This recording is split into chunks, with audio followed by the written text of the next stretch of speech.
एक के बाद ये दे दो। हाँ ऐसे कर लो। उसके बाद बताना ना, पहले शुरुआत सुनो ना, पहले शुरुआत हो करना, उसके बाद तब करना ना, पहले शुरुआत करना। रोल रोल एक सेकंड रोल देन चलो। सभी पत्रकार बंधुओं को मेरा सादर प्रणाम। आप इतने दूरस्थ स्थल पर, जहां पर सरकार ने धरना स्थल घोषित किया है, आप ऐसे दुर्गम स्थल पर पहुंचे हमारी बात को उठाने के लिए, उसके लिए आपका आभार। आज विषय बहुत गंभीर है। सरकार ने हमारी आवाज दबाने के लिए, सरकार ने बेरोजगारों को रोकने के लिए ऐसी जगह पर धरना स्थल दिया है जहां से उनकी आवाज को आसानी से दबाया जा सके, जो कि लोकतांत्रिक व्यवस्था में इसे हम तानाशाही या हिटलरशाही का हम एक नाम देंगे। परंतु आज जो बात मैं आप सबके सामने रखने जा रहा हूं, मुझे बड़ा कष्ट हो रहा है ये बात रखने में, मुझे बड़ा दुख हो रहा है, मेरा मन बहुत दुखी है कि जिस मांगों को लेकर, जिन मांगों को लेकर उत्तराखंड बेरोजगार संघ आंदोलनरत है, जिन मांगों को लेकर बेरोजगार संघ चिल्ला चिल्ला के सड़क में चिल्ला रहा है, कभी विधानसभा के बाहर जा रहा है, कभी मुख्यमंत्री आवास जा रहा है, कभी सचिवालय जा रहा है, कभी प्रदेश के अन्य जिलों में जाकर अपने छात्रों को समझा रहा है, अभिभावकों को समझा रहा है। हमारे जो नेतागण हैं, जो छात्रों की बात को समझते हैं, कभी उनके पास अपनी गुहार ले जा रहे हैं कि हमारे साथ क्या हो रहा है। आज मैं जो खुलासा करने जा रहा हूं, वो आज जो परीक्षा हुई है, आज लाखों बच्चों ने उत्तराखंड के इतिहास में आज कनिष्ठ सहायक की जो परीक्षा दी है, उसके संबंध में मैं आप सभी लोगों से वार्ता करना चाहूंगा, इस प्रेस वार्ता करना चाहूंगा। आज ये पेपर देख रहे हैं, ये मेरे हाथ में आज के पेपर हैं। ये सेट ए है, ये सेट बी है, ये सेट सी है और ये सेट डी है। मैं आपको बता दूं कि अब बात क्या है। बड़ा दुख भी हो रहा है। देखिए, हम जब कह रहे थे कि उत्तराखंड में जो परीक्षाओं में जो धांधली चल रही है, वो जो पूरा चैन था, जो एक रैकेट था, उसका भंडाफोड़ अभी अच्छे से नहीं हुआ। हम कह रहे थे कि आयोग को एक बार, आयोग के जो कर्मचारी है, अधिकारी है, उनकी अच्छे से जांच हो जाए। हम कह रहे थे कि जो राज्य की जो जांच एजेंसियां हैं, उनसे हटाकर जांच सीबीआई को ट्रांसफर कर दे। हम इसलिए कह रहे थे कि क्या अगर एसटीएफ एसआईटी जांच करती है, और अगर एसटीएफ और एसआईटी में तो उन्हीं के डिपार्टमेंट, जो पुलिस डिपार्टमेंट के ही लोग हैं, अगर कभी बड़े अधिकारी कोई सम्मिलित है, अगर उनसे बड़े अधिकारी पुलिस विभाग के कोई सम्मिलित है, तो क्या उन पर एसटीएफ एसआईटी हाथ डाल पाएगी? कभी नहीं। जो बड़ी परीक्षाएं हैं, पीसीएस और एई जैसी परीक्षाएं, उन पर जो भारी जो प्रदेश के लोग हैं, जिन्होंने उस पर इन्वेस्ट किया, जिन्होंने पेपर खरीदने के लिए जो धन दिया है, क्या एसआईटी और एसटीएफ उन पे हाथ डाल पा रही है? नहीं डाल पा रही है। इसलिए यह जरूरी था कि सीबीआई हो, और पूरे आयोग की सीबीआई हो। वहाँ अध्यक्ष से लेकर सचिव से लेकर वहाँ जितना स्टाफ है, सबकी सीबीआई जांच हो। अब मैं खुलासा करने जा रहा हूँ, मैं आपको ये बात बताना जा रहा हूँ कि पहले तो जो सील के मामले हैं, कई सेंटरों पे कई ऐसे मामले सामने आए जहां पर पेपरों में सील नहीं थी।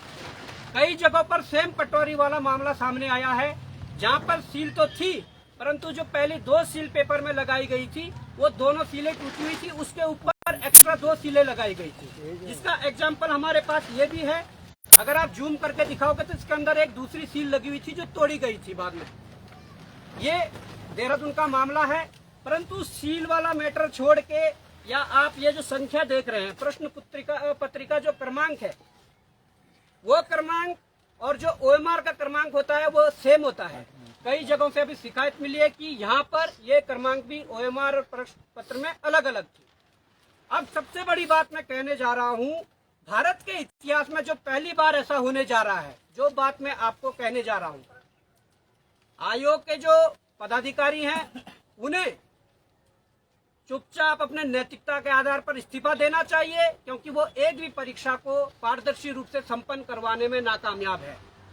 अब मैं आपके सामने जो बात रखने जा रहा हूँ, वो बात ये है कि set A, set B, set C, कोई एक करके डी पकड़े। पकड़िएगा।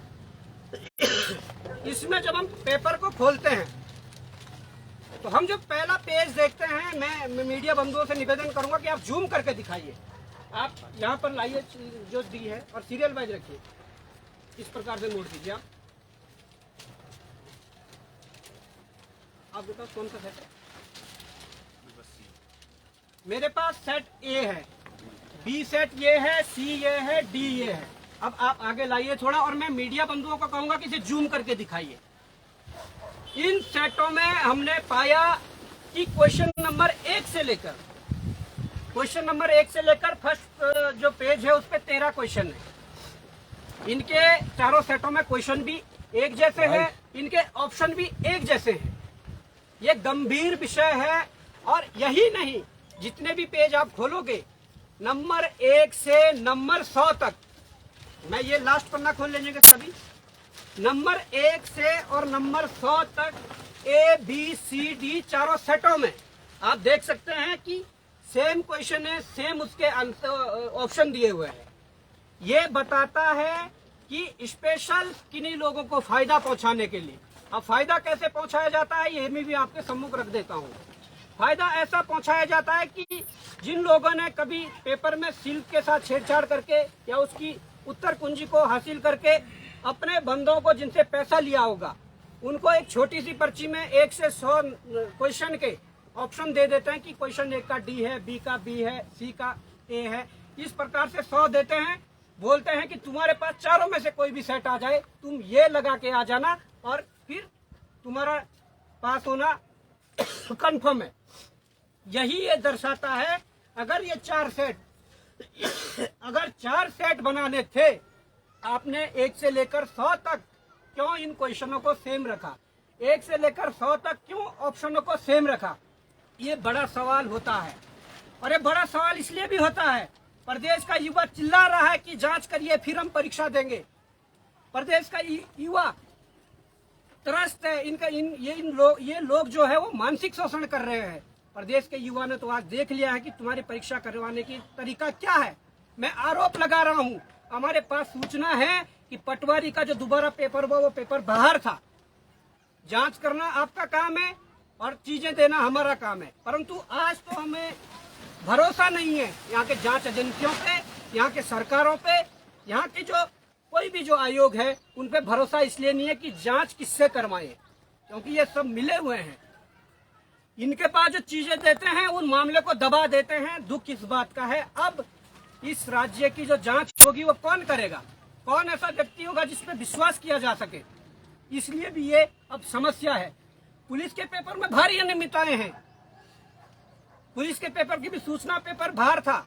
फिजिकल में जो नंबर बढ़ाए सो तो बढ़ाइए, परंतु उसकी जांच कौन करेगा? मैंने वही कहा था कि एसटीएफ एसआईटी जांच कर रही है। अगर उनके ही बड़े आला अधिकारी अगर पुलिस के परीक्षा में सम्मिलित हो तो क्या उन तक वो हाथ पहुंचा पाएंगे? क्या उन तक वो हाथ डाल पाएंगे? कभी नहीं। इसलिए मैं कहना चाहता हूं प्रदेश के अभिभावकों से, ये आपके सामने सब साक्ष्य हैं। हम कोई हवा में बात नहीं कर रहे, हम साक्ष्यों के साथ बात कर रहे हैं।